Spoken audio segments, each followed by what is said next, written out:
Yeah, it's a subscription thing. Oh. Um,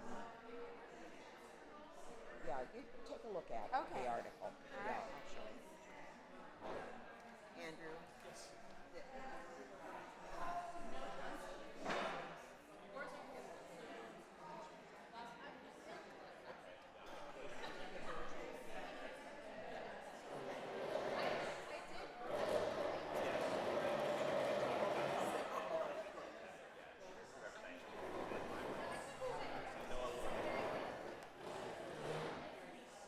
So are we next on?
gathering song for the month of May, number 112, Do You Hear? Please rise in body or in spirit.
Good morning, and welcome to the Unitarian Universalist Society.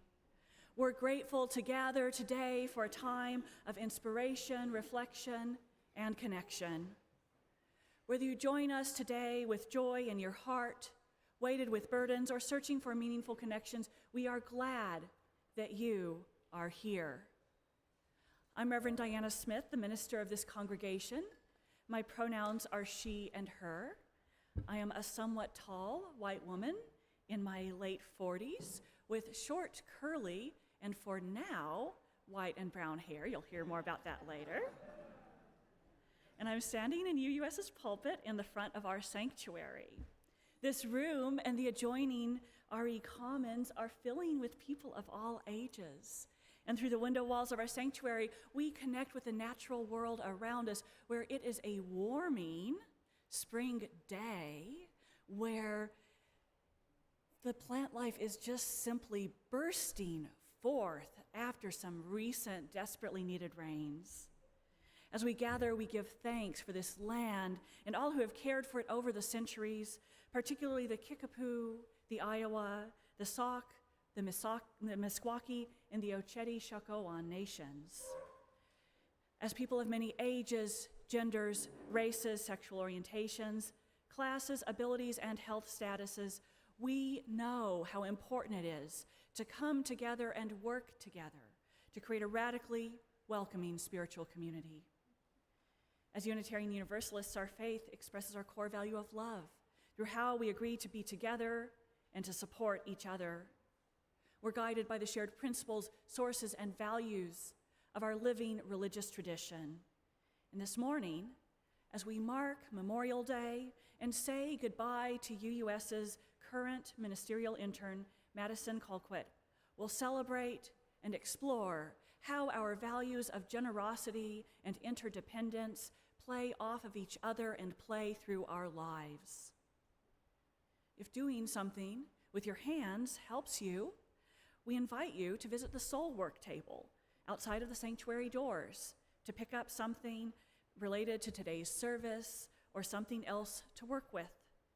And if you're newer to our congregation, we invite you to learn more about us after today's worship service by talking with a greeter, or if you're online, we hope you'll fill out the visitor form in our YouTube show notes, which will help us connect with you.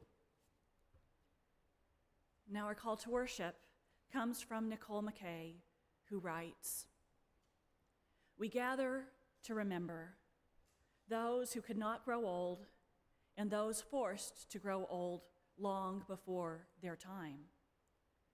We gather to mourn and grieve with one another all of our losses, the people, the stories, the loved ones, and the futures that could have been. We gather to do the hard work of facing the difficult realities of our present and our past, where there is conflict, violence, war, and hatred. We gather to hold space for silence as we try to make meaning of our history, to help us work for peace and justice today. We gather to rekindle our source of hope for our future by recognizing in one another our shared humanity as we join in a concerted commitment for a better tomorrow. We gather because we need community to do this holy work.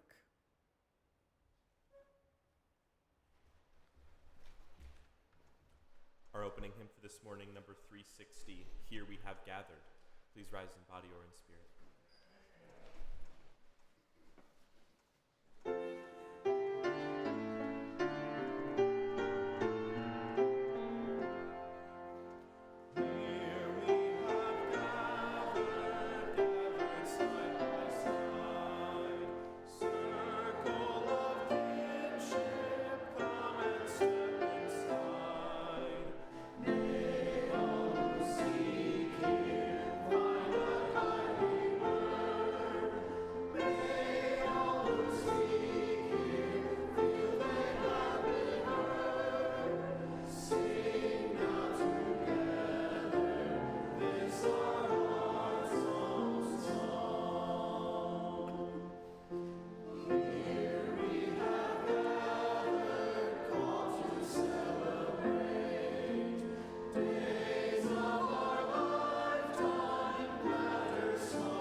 Good morning, everyone. My name is Quanda Hood. My pronouns are she, her. I am a medium-height West Indian woman who is wearing a black shirt, jeans, and I have salt and pepper hair that's up in a bun, and I believe that the higher the hair, the closer to Creator. If you all will indulge me for a moment, Dan, are you ready? Just to include the folks at home, would we turn around and wave to everybody? Thank you. As Unitarian Universalists, we light a flame within a chalice as a symbol of sanctuary, safety, and hope, to unite us in our worship and to remind us of our ongoing search for the light of truth. Please join me in saying our chalice lighting words as Edie lights our chalice. Life is a gift for which we are grateful. We gather in community to celebrate the wonder and mystery of this great gift.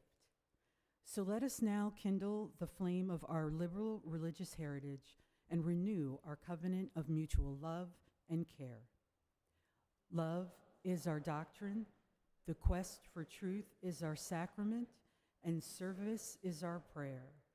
To dwell together in peace, to seek knowledge in freedom, and to serve those in need. This we promise, this we covenant with life and one another. Sorry, forgot a note. We also light a candle for justice and healing as a reminder of our interdependence with Earth and all the members of the global community, especially those that are most vulnerable.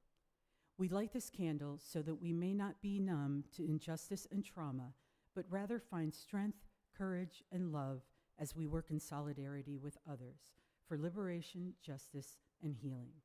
Together we create resilience and hope.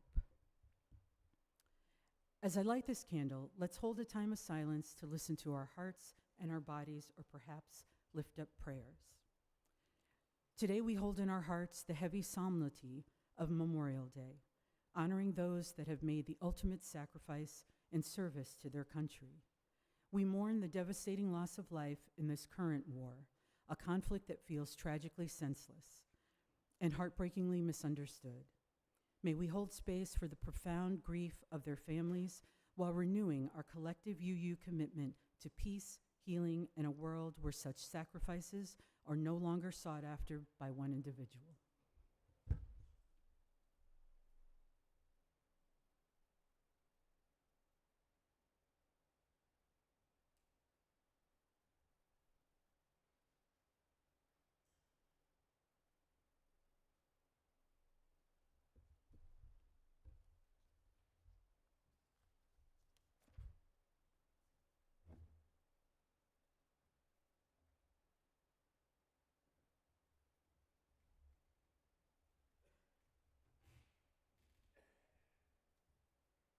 Good morning.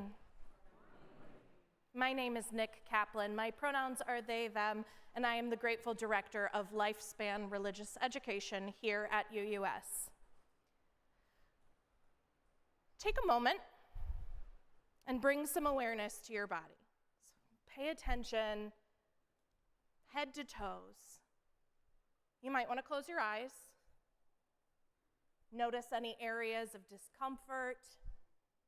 Maybe a tight jaw, a knotted back, tense shoulders, sore muscles from sporting adventures this weekend. If you've felt these things in your body before, when you've been tense or you've been worried, you probably understand already the connection between our minds and our bodies. Sometimes our bodies remember things that our minds don't realize the body is carrying around.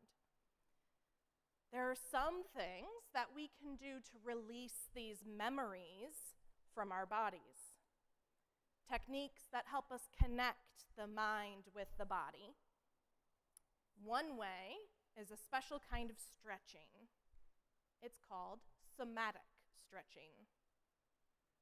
When you stretch before a physical activity, so if you had a soccer game or gymnastics or whatever going on this weekend, you're stretching to extend those muscles as far as possible. Your focus is set on what's happening to the muscle itself, the outsides. In somatic stretching, our attention is on our internal experience. It doesn't involve pushing our bodies to move a certain way or extending to the point of discomfort. Instead, somatic stretching is about gently releasing the tension that is present in our body through mild, slow movements. We are going to try some together. On the floor, you might want to be in a chair for this, but you can just adapt anything to being on the floor too. Just a heads up. If you need more space in the commons, go ahead and find a chair or a space where you have a little bit of elbow room.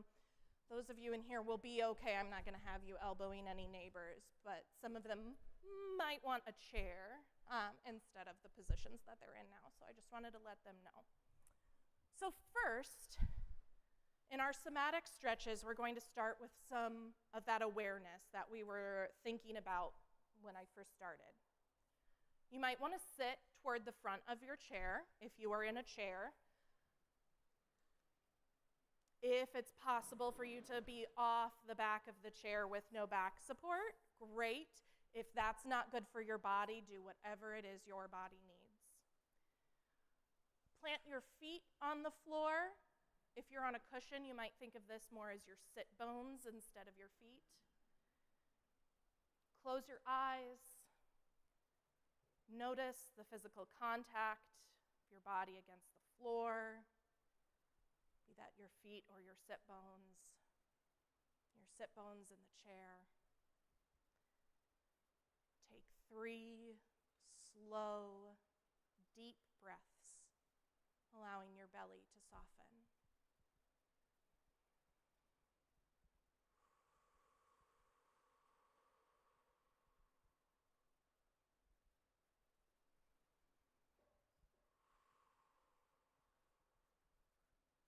Our first stretch will be a seated version of cat-cow. When you inhale, you will be doing a stretch referred to as cow. You'll be arching your lower back, so pushing your belly forward, rolling your shoulders back, and lifting your chest. When you exhale, you will round your spine, tuck your chin to your chest, and reach your arms forward. You'll be doing this 5 times, letting your breath decide how quickly you are moving. So cow, lifting your chest, arching your lower back, and rolling your shoulders. Cat, rounding your spine, tucking your chin, and reaching forward.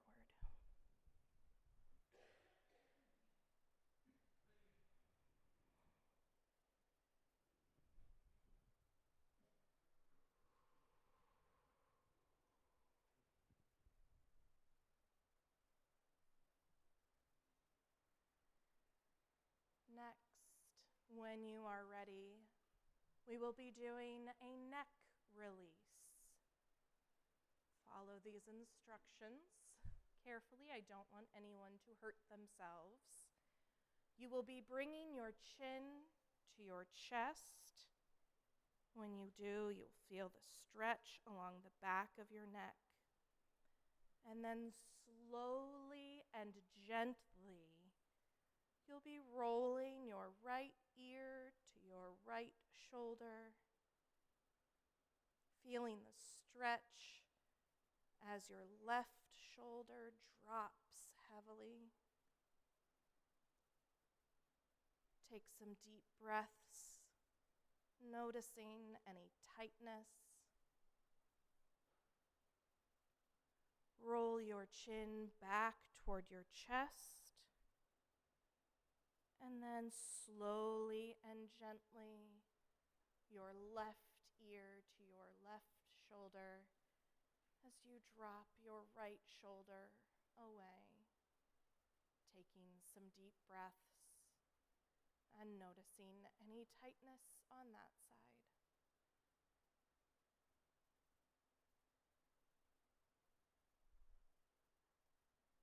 When you are ready, roll your chin back to your chest, and then slowly bring your head up to a neutral position.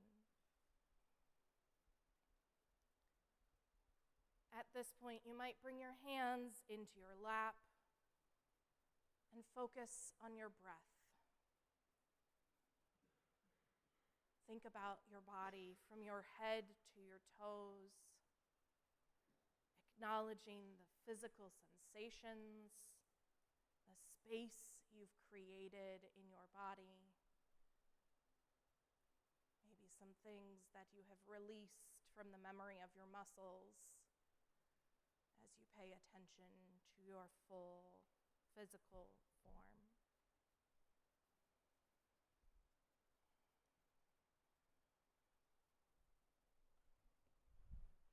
Our bodies do a lot for us. They carry a lot of our memories. Sometimes when we don't notice, doing these stretches connecting our mind and our body can allow us to move through spaces, to move through our days in a fresher, more aware way. Thank you for joining me in our stretches.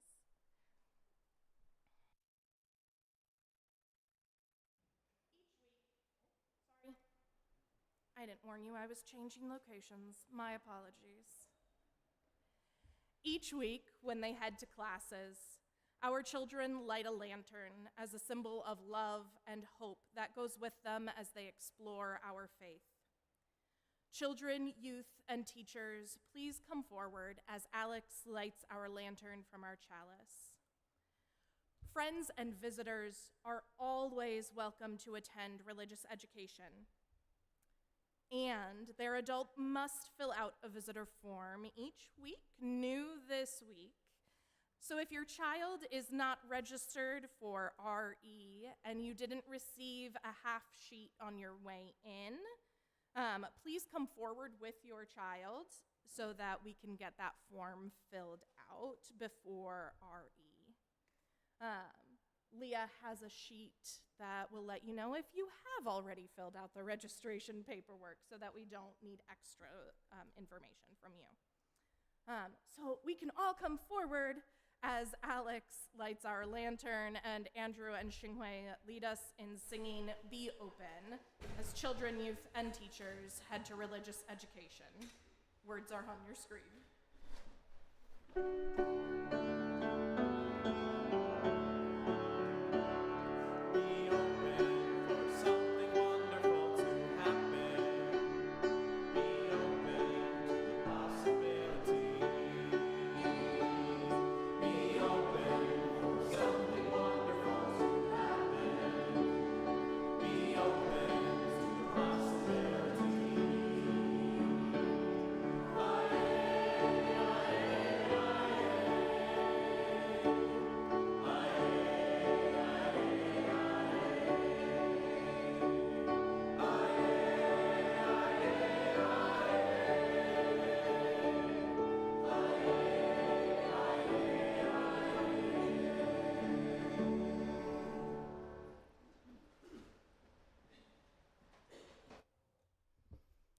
Good morning. My name is Madison Colquette. My pronouns are she, her. Today I'm wearing a black dress, and I am your ministerial intern for the rest of the day.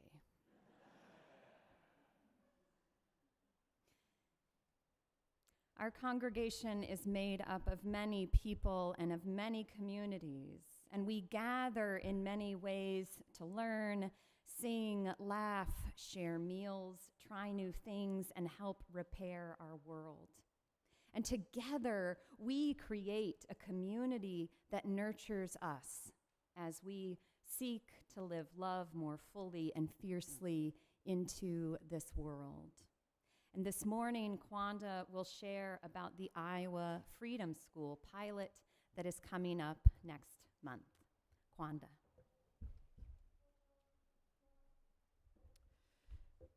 The Iowa City Freedom School embodies our Unitarian Universalist values. Inspired by the 1960s civil rights movement, this initiative confronts systemic inequities and gives local youth a liberating, culturally affirming education. For the Radical Welcoming Diversity and Inclusion team, otherwise known as Rowdy, we are supporting this school in their spiritual imperative. What defines Rowdy is a radical commitment to bringing the community together. We try to bridge differences across race, religion, gender, orientation, ability, age, and class. We do this through open dialogue and mutual support, living by the mantra, deeds, not creeds. Leading this team has been a profound honor. Through reflection and collaborative decision-making, we blend diverse perspectives into a cohesive vision. Together, we actively challenge white supremacy culture and dismantle systemic racism in ways big and small. In a world of societal unrest, UUSIC and this team are our lifelines. We refuse to remain idle or comply with harmful status quo. Our work with the Freedom School deeply connects to Memorial Day and remembrance. True remembrance means honoring those who sacrificed for freedom by carrying on their unfinished work. We ensure past struggles are never forgotten. This commitment advances justice by addressing educational disparities. It also embodies pluralism through multicultural curricula and diverse perspectives. By volunteering, donating, and building partnerships, we recognize our interdependence. We strive to create transformative environments where young people can overcome barriers and experience true transcendence. If you would like to volunteer or support the Iowa City Freedom School, please visit www.iowafreedomschool.org and sign up today. Or come find me after service and I'll be happy to talk your ear off about it. Also, you can check out Rowdy, which meets on the first Monday of every month. Everyone is welcome to help us build a more just, inclusive, and welcoming world. And just to give you a little bit of insight, each day for a week leading up to Juneteenth, we will cover a different area of culture and education and society. So for instance, the first day will go from the dawn of man to the 1916 Project. My day, which I don't remember which day it is, but I'll be covering the arts and humanities and talking about things like soul food, the Crown Act, as well as many of the great artists who have created wonderful things from the Black community. Thank you.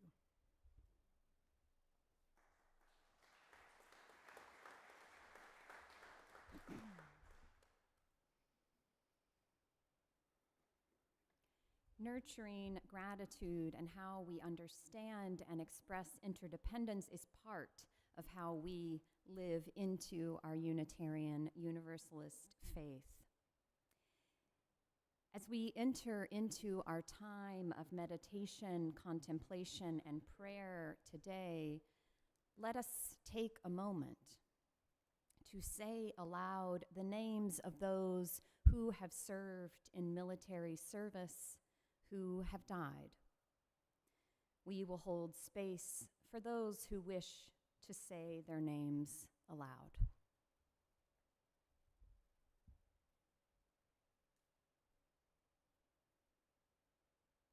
Hugh Stevens.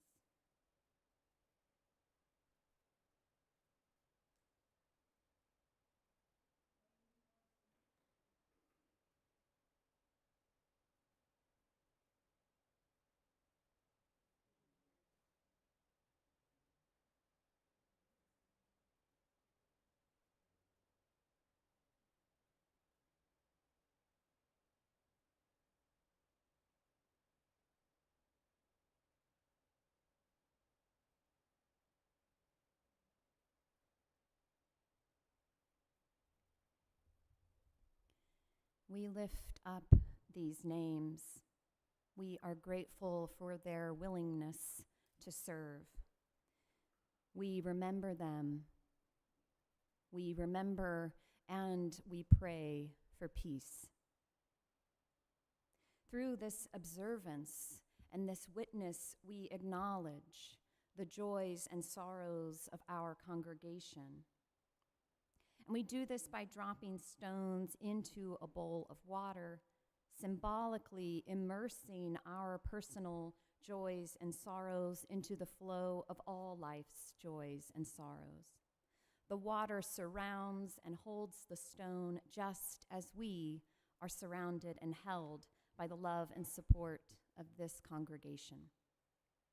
For those who would like to share their joys or sorrows in conversation in a smaller venue, the Pastoral Care Associates will be leading a compassionate connection circle in the Walnut Room immediately after today's worship service. These circles, which happen on second and fourth Sundays, are opportunities to share with and support each other in our lives' journeys. If you are participating in our service elsewhere, you may wish to meditatively hold a stone, wash your hands, or meditate on an object near you. And now, if you're in the sanctuary and feel called to do so, please come forward, take a stone from the basket, and place your stone in the water as we sing together.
invite you into a time of meditation, contemplation, and prayer.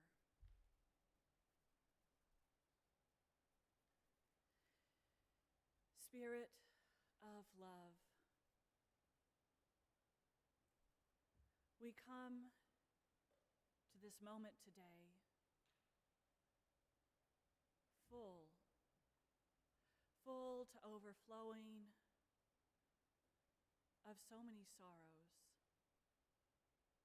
and also so many joys. We come to this moment noticing how the two twine together, giving shape to our lives even as at times they make it hard to know how we're feeling and where we're going. Spirit of life, on this day, in the midst of a season of transitions, where we mark loss, we pray for peace. We hold in our hearts a hope for a robust peace in our homes, in our communities, and in our world. A peace marked by justice, by equity, marked by possibilities for flourishing. Sometimes we feel so powerless to do anything about this. And so we pray that in this day and in this year and in all times, we continue to find the strength, the courage, the compassion to work in small ways and large ways for that robust peace. Amen. Blessed be.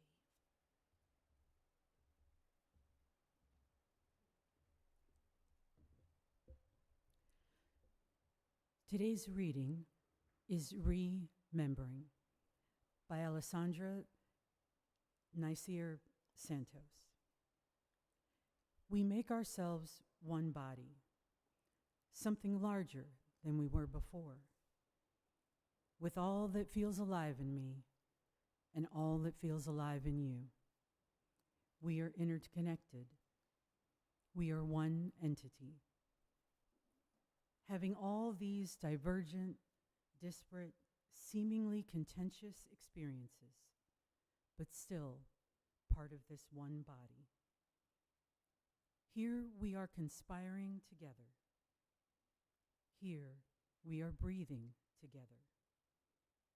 Here we are moving together. Moving for the sake of our whole body. Because that's who we are. This is a reunion. We are remembering. Remembering.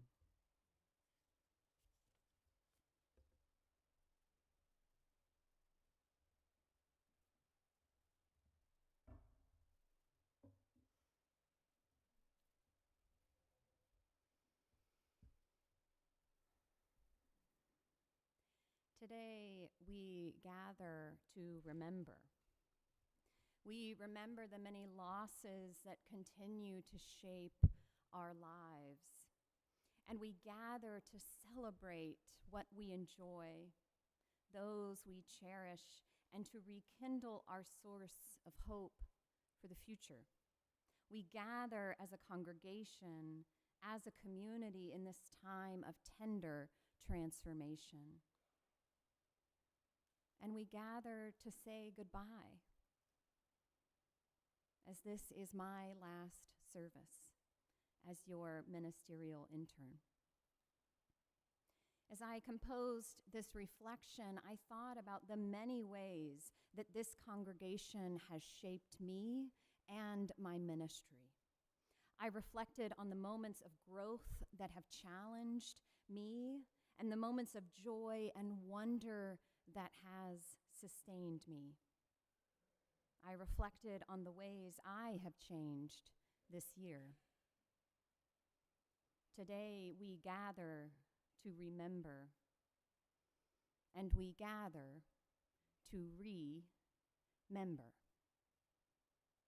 To remember means to gather back together what has been scattered, to reassemble what has been fragmented and stitched back together into a whole, a changed whole. To bring pieces back into relationship.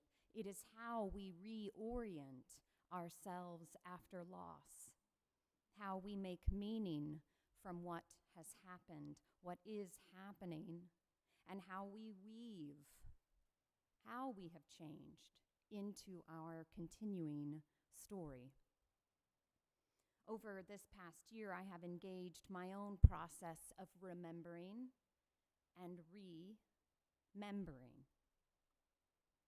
There have been moments this past year that I have felt broken open by grief. Fragments of my heart scattered around me. I have had to engage the steady and slow practice of remembering those pieces back together and reassembling those pieces back together has not returned me to who I was. Rather, I have been changed and shaped into something new. As I composed this reflection, I thought about what has shifted in my life and my ministerial formation over this past year. My process of remembering required shifting my relationships to risk, to trust, and to change. You may recognize that I like to make sense of things in threes. So much of this last year of seminary and my time as your ministerial intern has involved changing my relationship with risk. I took risks in challenging myself to engage in difficult conversations I once would have avoided. I made decisions in my personal life to live more fully in my integrity.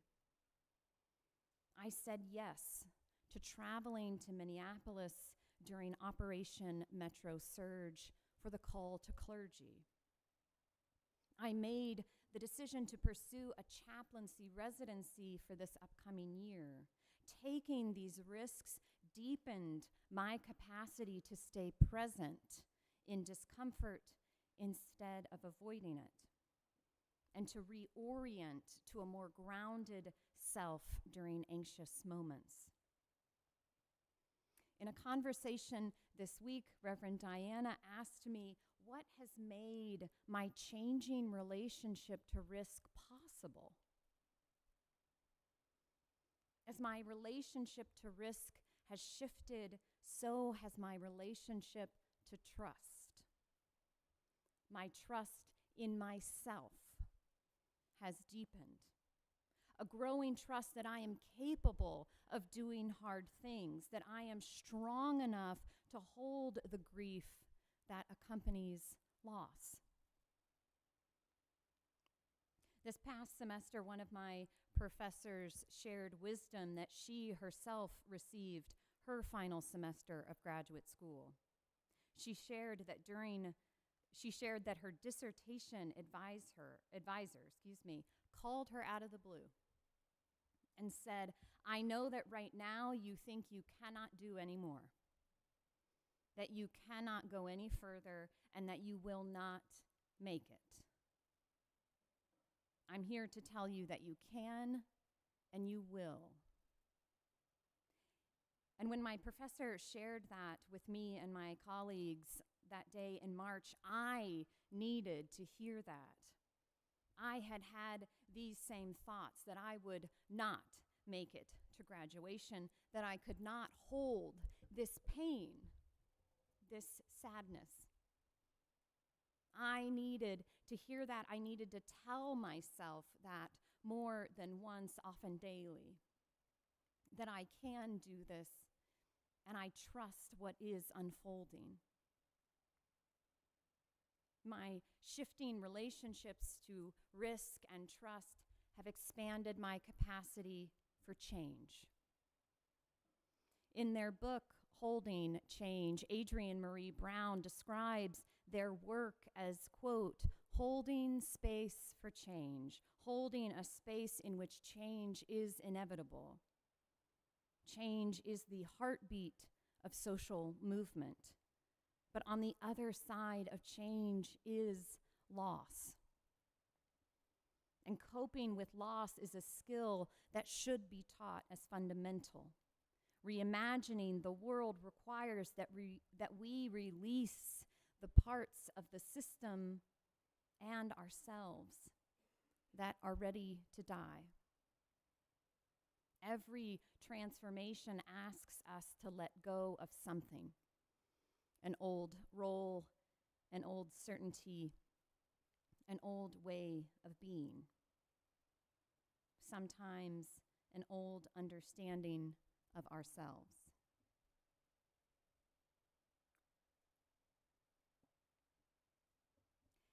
In our conversation, Reverend Diana asked me, how was I able to do this? How have I been able to navigate my shifting relationships to risk, trust, and change this past year? I've been reading Francis Weller's The Wild Edge of Sorrow.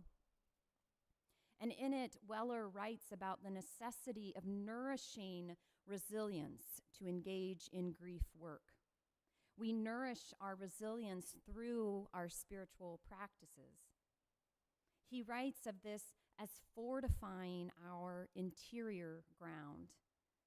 This is done through developing a spiritual practice that we sustain over time.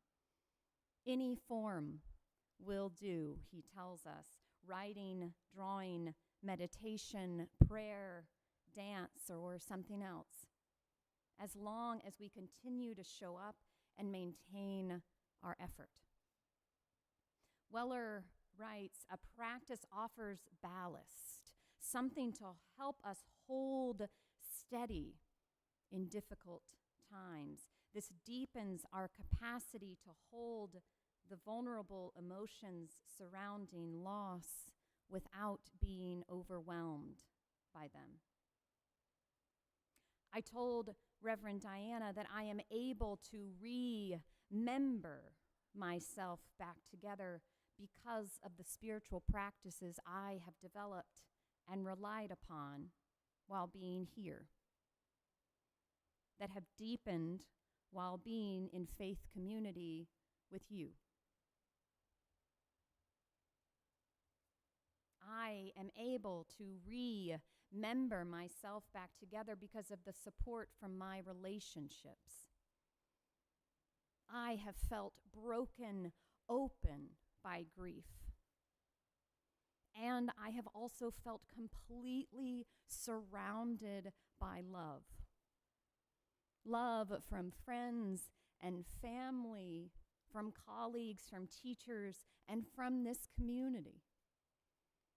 It is through my spiritual foundation, the fortifying of my interior ground, as Weller describes it, and through the love and support of my community that I am able to engage in the work of remembering. And you are doing this work too. As you navigate loss, as you lean on each other as you make meaning from what is happening and understand how you are being changed. As you discern what work lies ahead, you are remembering. Over this past year, I have witnessed this congregation doing this work. I have experienced folks risking honesty over complacency. I have seen folks remain at the table through conflict and through discomfort. I've experienced courageous conversations unfold imperfectly and compassionately, and witnessed deep care for this community, even when there was disagreement about the path forward. And I know there is uncertainty about the upcoming year. There is grief about Reverend Diana's departure. There are questions about what comes next. There may even be fear. As I told myself many times this past year, I can do this. I will make it through. I pass on my teacher's wisdom. I know that you can do this. You are strong enough to hold this. And you will make it through together. Trust that you can withstand tender transitions. Trust that you can make mistakes and still covenant with one another. Trust that this community is strong enough to hold loss, to hold what is changing. You are remembering. Because this is the work before this congregation, the work of becoming more fully the community you are called to be. We are called to be, to live love more fully and fiercely into this world. Kwanda read, "We make ourselves one body, something larger than we were before, with all that feels alive in me and all that feels alive in you. We are interconnected. This is a reunion. And this is a goodbye.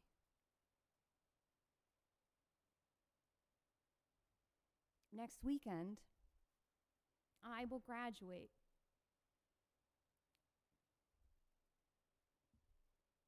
from Meadville Lombard Theological School.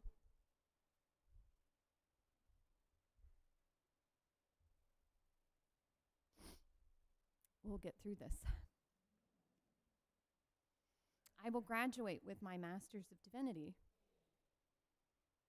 and I will be moving to Minneapolis at the end of July to begin a chaplaincy residency at the University of Minnesota Medical Center, to complete my required units for board certification with the Association of Professional Chaplains.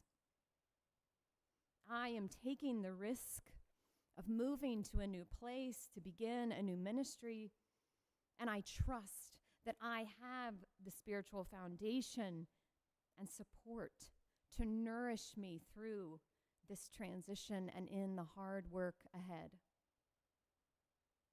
As I end my time as your ministerial intern, I'm so grateful for what we've learned together, how we've grown together, and the ways that we've shaped each other. Thank you for being a teaching congregation. And thank you for being a learning congregation. May we engage in spiritual practices that fortify our interior ground. May we trust ourselves, and may we trust each other. And may we risk loving one another enough to change. May we trust one another enough to stay connected through uncertainty and through loss and through fear. And may we welcome transformation in order to become more fully members of the beloved community we are called to be, to live love more fiercely into this world. May it be so. Blessed be. I will miss you. Blessed be.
Well, I think I can say on behalf of myself and all of us, Madison, thank you so much.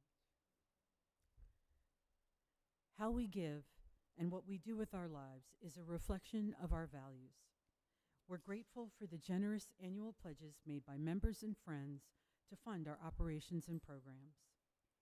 These ongoing commitments of support make it possible for us to give generously to local organizations who serve the community in ways that are consistent with our mission and values. As we discern how abundance flows in different parts of our lives and communities, every week this congregation donates generously to organizations in the community whose work aligns with our values and principles.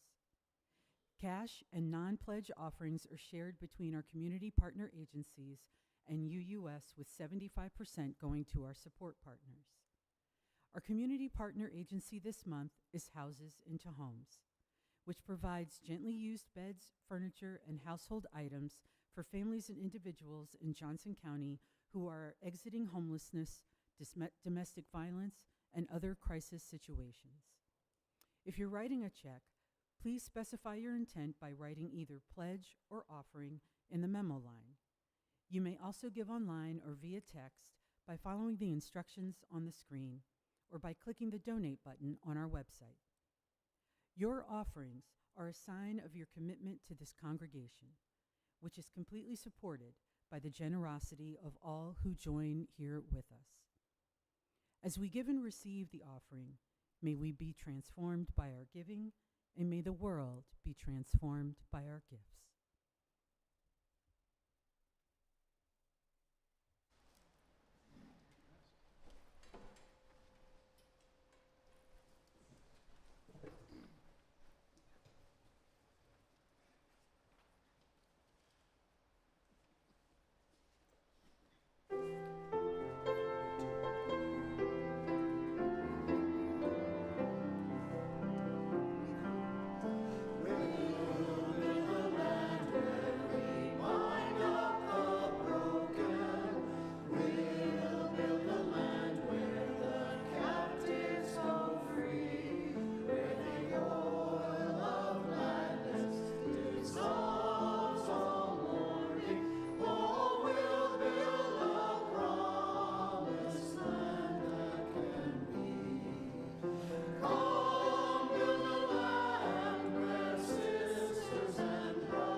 The life of our religious community is fluid, ever changing with new lives, new visions, new possibilities, and new ministries.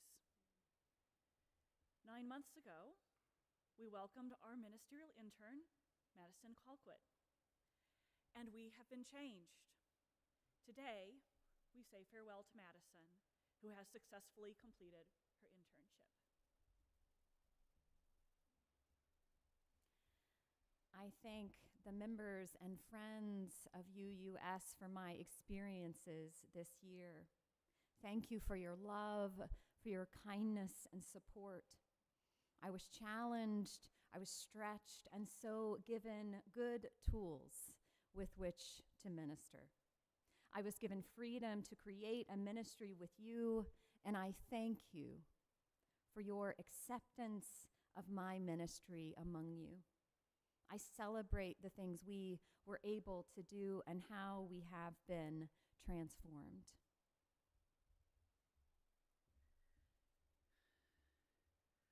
I'll invite the congregation to say the words that are going to be appearing on your screen. I don't think we managed to give any to the choir, but if y'all want to join in saying them, it means getting up and going over there to look at a screen. Sorry about that.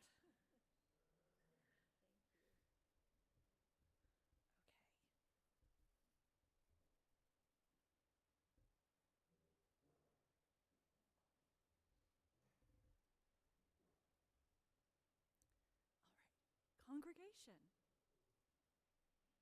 Madison, we are grateful that you came to learn the practice of ministry among us, growing into the compassionate and visionary minister we know you to be. Even though you no longer leave us, your influence will not leave us.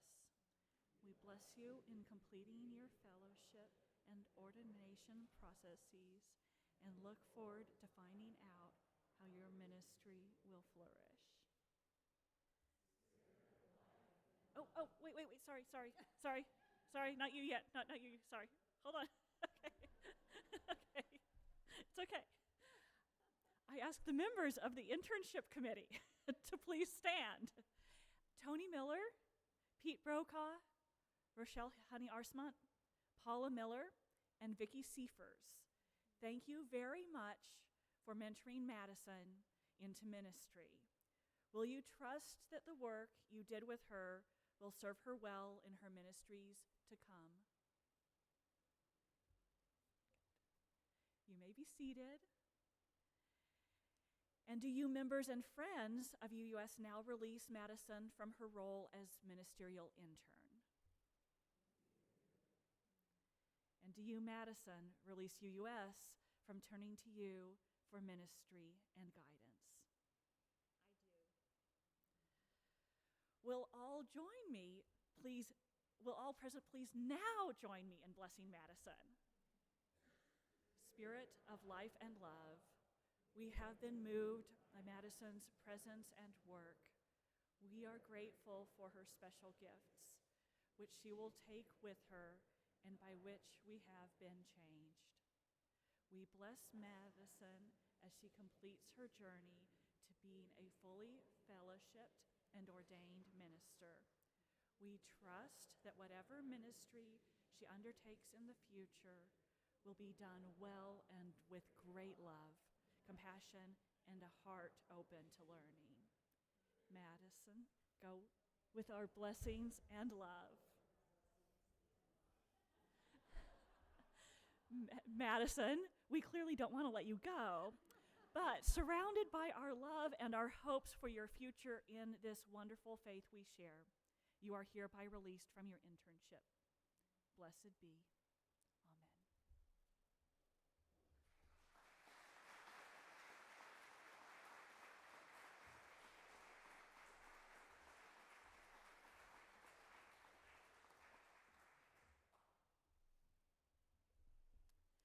May what has been shared today help us more fully affirm our interconnection and live into love and justice.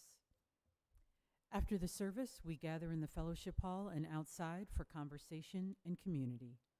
If you're a newcomer, we hope you'll grab a snack and then sit at a table so folks can join you for some conversation. Today during coffee hour, we'll be having a celebration for Madison, and we're also delighted in being able to celebrate that having reached our full pledge goal for 2026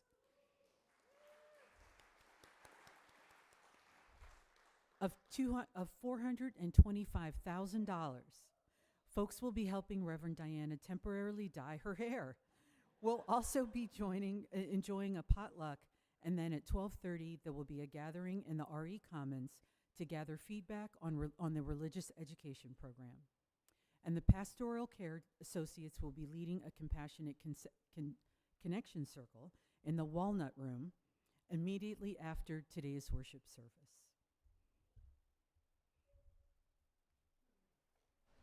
Our closing hymn for this morning is number 128, For All That Is Our Life. Please rise in body or in spirit. Choir, if you want to come back up and respond, you don't have to.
Please join me in the words for extinguishing our chalice.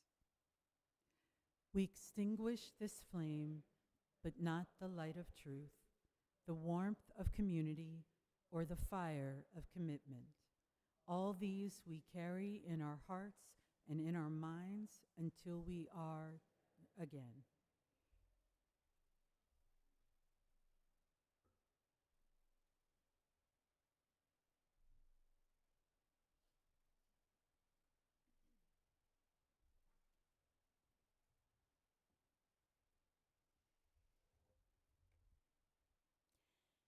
the Unitarian Universalist Society, to those gathered here in person and to those joining from afar, thank you.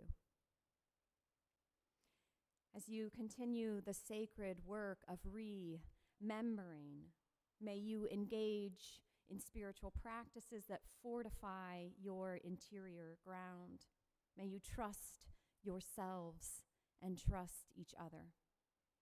May you risk loving one another enough to change. May it be so.